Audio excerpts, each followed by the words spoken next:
7 বছর পর পর্দাফাঁস। জীবিত স্বামীকে কম্বল পেঁচিয়ে পুকুরে ফেলে দিয়েছিল স্ত্রী নাসিমা। স্ত্রী নাসিমাকে সারপ্রাইজ দিতে 2017 সালে বিদেশ থেকে হঠাৎ দেশে ফিরে এসেছিলেন স্বামী নাজিম। এরপরে কি এমন হয়েছিল যে স্বামীর পাসপোর্ট পুড়িয়ে এবং তাকে কম্বলে পেঁচিয়ে পরে পুকুরে ফেলে দিতে হয়েছিল নাসিমা আক্তারকে? এই রহস্যের প্রতিটি পর্যায়ে রয়েছে নাটকীয় মোড়, গোপনীয়তা আর ষড়যন্ত্র, এবং শেষমেশ জয় হলো ন্যায়ের। 7 বছর আগে চট্টগ্রামের রাউজানের একটি পুকুর থেকে ভেসে ওঠে কম্বল। পুকুরে এমন মোটা কম্বল কে ফেলবে? আশেপাশের বাড়ির প্রতিবেশীরা একে অপরের দিকে মুখ চাওয়াচাই করে। কম্বলের রহস্য কি? কিছু প্রতিবেশী সন্দেহ হয়, তারা পুলিশকে জানায়, ডুবুরিকে জানায়। পুলিশ ডুবুরির সাহায্যে পুকুর থেকে অর্ধগলিত এক লাশ উদ্ধার করে। কোনোভাবেই লাশের পরিচয় শনাক্ত করা সম্ভব হয় না। আশপাশের বাড়ি বা এলাকার কেউ মিসিং হয়নি সহসাই। তাহলে এই লাশ কার? 2017 সালের একটা বিকেল, ঘরে ঢুকেই কেমন একটা সুঘ্রাণ পাচ্ছিল দুই কন্যা। মাকে জিজ্ঞেস করতে থাকে, কিসের ঘ্রাণ এটা? মা কেমন একটা গা করেন না। পুরো ঘটনাটা বুঝতে যেতে হবে আরও কয়েকদিন পেছনে। 2017 সালের জুন মাস। বর্ষার মৌসুমে চট্টগ্রামে নিজের ঘর থেকে বের হয়ে যায় নাসিমা আক্তারের ছেলে। তারপর বাড়িতে আর ফেরে না। বিদেশ বইয়ে স্বামীকেও জানে না ছেলের নিখোঁজ হওয়ার কথা। ঘটনাচক্রে সেই সময় দেশে আসার প্রস্তুতি নিচ্ছিলেন নাসিমা আক্তারের স্বামী নাজিম। তিনি কাউকে কিছু না বলে সারপ্রাইজ দিতে হুট করেই হাজির হন স্ত্রী নাসিমা আক্তারের সামনে। কিন্তু সে কি? সারপ্রাইজ হবার বদলে বিরক্তই হন স্ত্রী নাসিমা। স্বামী নাজিম কারণ বুঝতে পারে না, কিছু একটা বেখাপ্পা লাগে তার। বিষয়টা ধরতে পারেন দ্রুতই। তার ছেলে কোথায়? স্ত্রী নাসিমা আক্তার স্বীকার করেন ছেলে নিখোঁজ হয়েছে বেশ অনেকদিন হলো, অনেক খোঁজাখুঁজি করেও পাননি। সাথে এও স্বীকার করেন এই বিষয়টা স্বামী নাজিমকে জানাতে চাননি। কিন্তু এত বড় ঘটনা কিভাবে চাপিয়ে রাখল নাসিমা? সন্তান নিখোঁজের ঘটনা ক্রমেই রূপ নেয় দাম্পত্য কলহে। নাজিমের কেন যেন কিছুই ভালো থাকে না। প্রতিদিন রাতেই ঝগড়া হতে থাকে নাসিমার সঙ্গে। নাসিমা যেন সহ্যই করতে পারে না নাজিমকে। এই চলমান দাম্পত্য জটিলতার পূর্ণাঙ্গ ফলাফল আসে 2017 সালের 18 আগস্ট।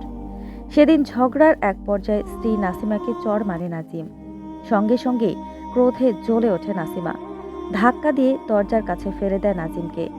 দরজার কানায় লেগে মাথার হাড় সঙ্গে সঙ্গে ভেঙে যায় নাজিমের। প্রচণ্ড রক্তক্ষরণ শুরু হয়। নাসিমা স্থির হয়ে এই দৃশ্য দেখে। একসময় অতিরিক্ত রক্তক্ষরণে নিথর হয়ে আসে নাজিমের দেহ। কিছুদিন আগে স্ত্রীকে সারপ্রাইজ দিতে আসা নাজিম নিজের ঘরের মেঝেতে মরদেহ হয়ে শুয়ে থাকে। নাজিম যেহেতু কাউকে জানিয়ে আসেনি তিনি যে বাংলাদেশে আছে, এই বিষয়ে পাসপোর্ট ছাড়া কোনো প্রমাণ এই পৃথিবীতে ছিল না।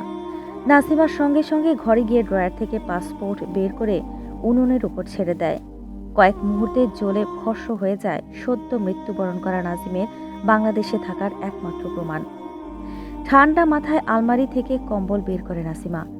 স্বামী নাজিমের মরদেহ কম্বল দিয়ে পেঁচিয়ে স্টোর রুমে রাখে। তীব্র সুঘ্রাণের পারফিউম একে একে ছড়িয়ে দেয় স্টোর রুমে। এত বেশি পারফিউম ব্যবহার তিনি করেছিলেন যে পুরো বাড়ি ঘ্রাণে ম ম করছিল। 2017 সালের আগস্ট মাসের বিকেল, ঘরে ঢুকেই কেমন একটা সুঘ্রাণ পাচ্ছিল দুই কন্যা। মাকে জিজ্ঞেস করতে থাকে, কিসের ঘ্রাণ এটা? মা তেমন একটা গা করেন না। দুই কন্যাকে জানান বাবা হুট করেই বিদেশ চলে গেছেন। 7 দিন স্টোর রুমে পড়ে থাকে নাজিমের মরদেহ। প্রতিদিন নিয়ম করে পারফিউম আর আতর দিয়ে স্টোর রুম ভরিয়ে ফেলতেন তিনি। কোনো ক্রমে পচা লাশের গন্ধ বাইরে আসেনি। 7 দিন পর কম্বল টেনে ঘর থেকে বের করে পাশেই পুকুরে ফেলে দেন। নাজিম নামের একজনের পরিচয় পৃথিবী থেকে হারিয়ে যায়। কিছুদিন পরেই পুকুর থেকে ভেসে ওঠে কম্বল। পুলিশ ডুবুরি দিয়ে উদ্ধার করে অর্ধগলিত লাশ। পরিচয়হীন এই লাশ নিয়ে বিপাকে পড়ে পুলিশ। বেশ কিছুদিন পুলিশ তদন্ত করেও সুরাহা করতে পারে না। তাই 2 বছরের মাথায় নিয়ম অনুযায়ী কেসটি চলে যায় পুলিশের অপরাধ তদন্ত বিভাগ সিআইডির হাতে। সূত্রহীন এই কেসে সিআইডির সন্দেহ হয় নাসিমা আক্তারের পরিবার নিয়ে। কেন 7 বছর পেরিয়ে গেলেও নাসিমা আক্তারের স্বামী একবারের জন্য ফিরল না বাংলাদেশে? জুলাই অভ্যুত্থানে আরব আমিরাতের বেশ কয়েকজন প্রতিবাদ করে সেখানকার সরকারের জনরোষের শিকার হয়েছিলেন, ছাড়াও পেয়েছেন। নাসিমা আক্তারের স্বামী নাজিম তবে কোথায় গেল? ঘটনার প্রায় 7 বছর পর নাসিমা আক্তার ও তার দেবরকে আটক করে পুলিশ। জিজ্ঞাসাবাদের এক পর্যায়ে নিজের স্বামী নাজিমকে খুন করে পুকুরে ফেলে দেওয়ার কথা স্বীকার করে নাসিমা আক্তার। গতকাল সংবাদ সম্মেলন করে 7 বছর আগে সূত্রহীন এই মার্ডার কেসের সমাধান প্রকাশ করেছে সিআইডি। সে সময় আটককৃত নাসিমা আক্তারকেও প্রথমবারের মতো সামনে আনা হয়।